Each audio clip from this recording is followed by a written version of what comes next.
Ladies and gents, it is day 18, and today we're talking about your brand. Your brand is really, really important because that's what sets you apart. There are a lot of coaches. There are like 160,000 of them. So your brand is what's going to set you apart from all of them. The great news is there's so many people who need our help out there. So what you have to think about is what kind of people do you attract? What kind of people do you want to attract?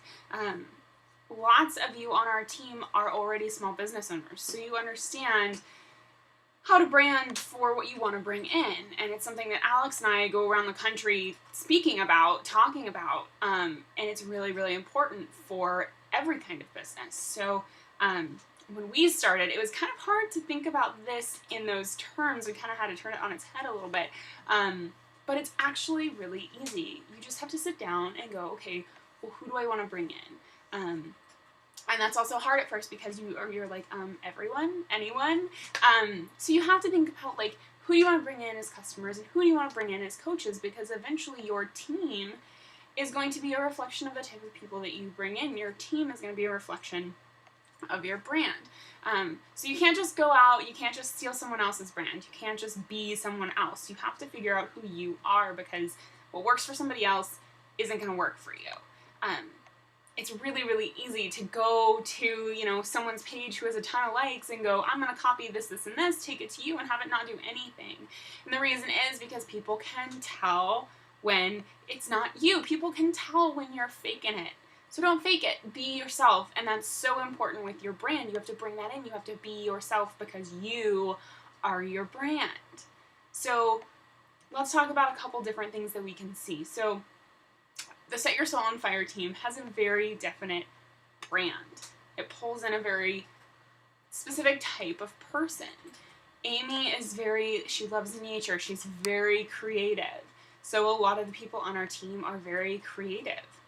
We have photographers galore. We have, people who do cinematography, people who do graphic design, all on our team. She brings in mostly girls, mostly women. So that's part of her brand. She pulls in, really driven people. That's part of her brand. She pulls in a lot of people who are kind of like one with nature, yoga instructors. She pulls in a lot of that. So think about Set Your Soul on Fire and kind of think about what that brand is.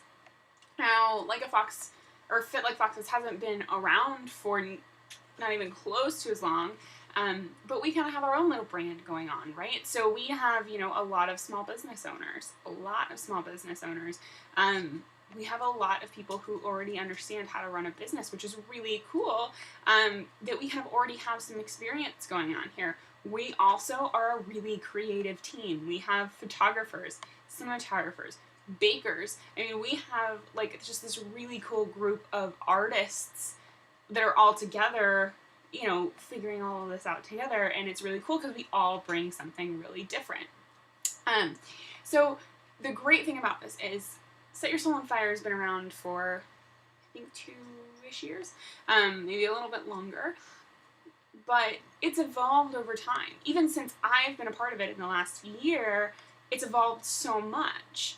So taking something that's been around for a couple years, taking something that just started, Fit Like Foxes, our team, you guys are going to get to see it evolve over time, and it's going to be really cool because eventually you kind of settle into that brand.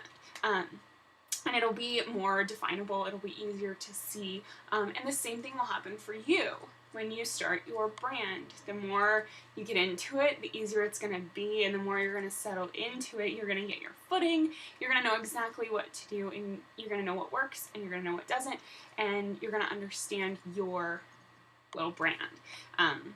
So some things to think about. What kind of posts bring in the best response for you? Is it before and afters? Is it, something about nature? Is it something really creative? What kind of posts are getting response for you? What kind of people are you attracting? Are you attracting super creative people? Are you attracting people who are really, really motivated? So look at all of those things as you're building, because if you do keep doing the things that work for you, eventually you're gonna like fall into your little brand, and it's gonna be great. So we're gonna talk a little more about that tomorrow, but for today I have an article for you guys, and I want you to post your #1 takeaway after you read it, and I want you to post what you think your brand might be like. You don't have to like use one word to describe it, but just describe a little bit about what you think your brand is. So #1 takeaway, describe what your brand is or is going to become, and I'll see you guys tomorrow. Bye.